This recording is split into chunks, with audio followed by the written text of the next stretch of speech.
And Nigerians are being encouraged by the People's Democratic Party to take advantage of the extension of the registration and collection of permanent voters' cards by the Independent National Electoral Commission, INEC, to exercise their civic rights.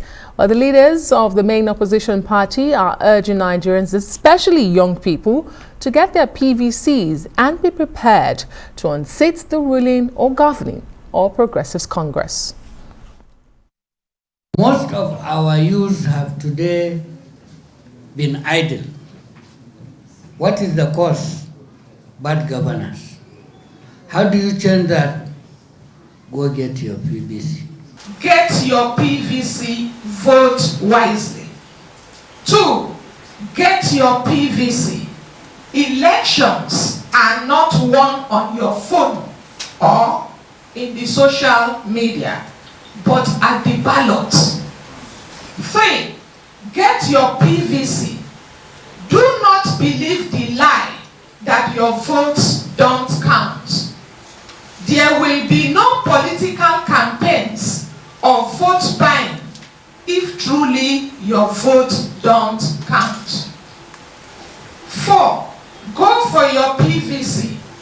It is your civic responsibility. Vote for quality leadership and make Nigeria better. Well, the PDP spokesman Debo Ologunagba joins us now to have a conversation with what is happening in the main opposition, People's Democratic Party. Thank you so much for being here tonight on the program. And of course, a good place to start this conversation will be the BOT chairman, who has actually spoken about a huge delegation that needs to go and meet the running mate, the runner-up in your convention, speaking about Governor Nyesom Wike. But what I want to ask right now is this the position of the BOT chairman, or would you say this is a position of the entire BOT members? Thank you very much for having me. Good evening. I'll start from this premise. The PDP is an organic party that has its various organs, of which the BOT, as the conscience of the party, is very critical. And the main role of the BOT is to kickstart processes like this. Now, the chairman of the BOT is the head of that organ. And I know as a fact that it is a consensus arrangement and understanding of the BOT, and of course the entire party, to have this reconciliatory moves.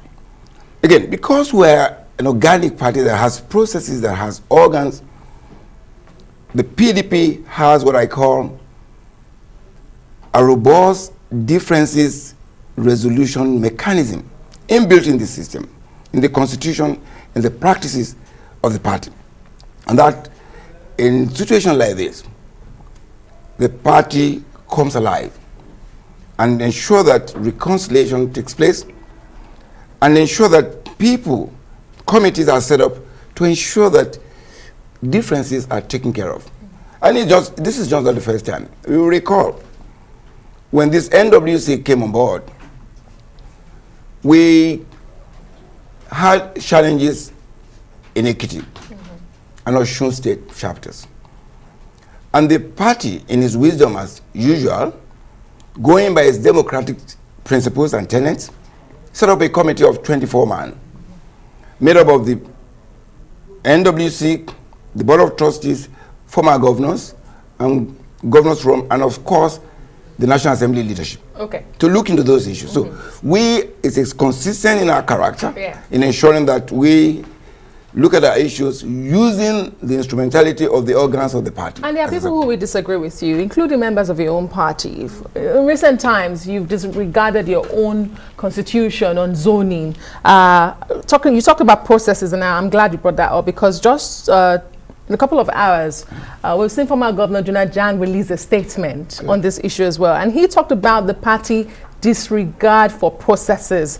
He said a committee was set up, and you did not follow that outcome, because there's this notion that there was just one committee set up to select a running mate for Atiku Abubakar, your candidate. Tell us what exactly happened. Again, I go back to the party, because that is the foundation of all this conversation. This party It's based on processes and its policies and its mission and its objective. And part of that is the fact that when we set up a process, we try to abide by our constitution. Again, I've been on this network, and I've drawn the attention then to the fact that, yes, a party will have its constitution, that you have your processes, you have your guidelines, you have your rules. But these are all subject to the Constitution of Federal Republic of Nigeria. Then I recall saying this on zoning. I recall saying this. And I was then on TV, this wonderful network with the revered elder statesman Edwin Clark. I remember that. And I said that, yes, a party can come into understanding. You can have a negotiation. However, it cannot distract from the right of individual as provided for in the Constitution. The Constitution provides for qualification. A party can agree and say, yeah, we're going to zone this to this, we're going to do this, we have to have reconciliation, we have to take all consideration. However, if a member of the party says to you, yes, I agree with the position of the party, however, I have a right under the Constitution, I will contest. And it happened in 1999. You recall the PDP then zoned the presidency to the south. However, the late Abubakar said, okay, I agree with you as a party in designing this process. But as for my rights as a Nigerian who's qualified under the Constitution, I will contest. And of course, our party allows for. Is that what happened in the case of Atiku Abubakar picking the governor of Okowa? Yeah. So that we do not stray away from the conversation of his running mate. I try to give you the background because you ask the questions. And I know that, yes, we need, time is it's not our friend. But again, we need to do justice to this so that we can get the history. Okay. So we don't get it mixed up. Again, I go back to the Constitution. A presidential candidate has the prerogative to choose his running mate.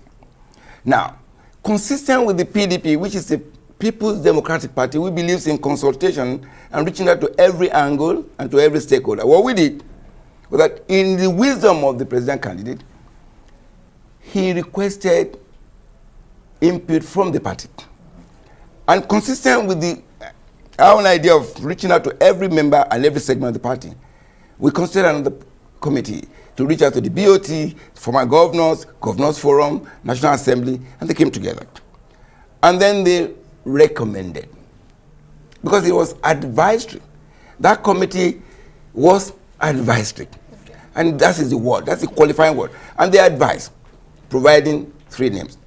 And his wisdom, he chose somebody. Well, but again, Debo, you say it's his prerogative to really decide who becomes his running mate. Yes, that is agreed. Yeah. But at the end of the day, we actually understand here at Arise that 4 committees were actually set up, even though only one, the report, is what we're all looking at right now, which a lot of them have actually raised their concerns. Even Governor Otom was here at Arise and says they are unhappy with the decision of your presidential candidate to go in a different direction from their committee. But let's look at Wike as a person right now. I'm looking at the list of people that have been constituted by the BOT chairman, looking at current governors, past governors, NWC members, even your presidential candidates to go meet him for some sort of reconciliatory meeting. And one wonders, what is the value of Nyesom Wike to the PDP to warrant such a delegation? Again, I use one word to describe the governor of Rivers State, Governor Nyesom Wike. It's a phenomenon in PDP. You give it to him. This is a man with a lot of passion, with a lot of energy, who believes so much in the party. He's never left the party one day, in 1 minute, and he's been consistent. And you recall that at some point in this country, he was the only man standing for this party. So we know the value of Nyesom Wike. And we know that. This is a man who is passionate about what he does, who believes particularly in the interest of Nigeria, that there must be democracy, there must be rule of law, and he fights all the way. So for that, we know that is a jewel within the party. So we know its value, and that's why you see that high power. It underscores the importance that PDP puts to consultation and reconciliation. Again, we are not for other people here, but again, we can compare like for like. How many members make up that delegation that will meet with the governor of Rivers State? Can you confirm to us the number? Well, I can't confirm the number in terms of what is the number, but I can tell you the body that will be involved, whether there could be representative of the course, the board of trustees over 100, we won't take everybody, so it will be a representative of each of those bodies, just like we do. Okay. But we're sure that there will be representation of every segment of this country, and I tell you that in our party, that is key, and Nigerians should watch this. This is a party that listens. We don't give instruction here. We don't censor people. And when you speak, we listen. And that's why we're listening. The other parties don't even talk to you. The impunity is not there. But here we listen to you. We say yes, we probably yes as a party. Certain things we probably have not done right. But of course we're willing and saying, yeah, we're bold enough and we're responsible enough to say yes, perhaps we could do something different. We can only wish you the best, and we'll monitor this development as the major opposition party in Nigeria. Thank you so much, Mr. Debo Ologunagba, spokesperson for the People's Democratic Party.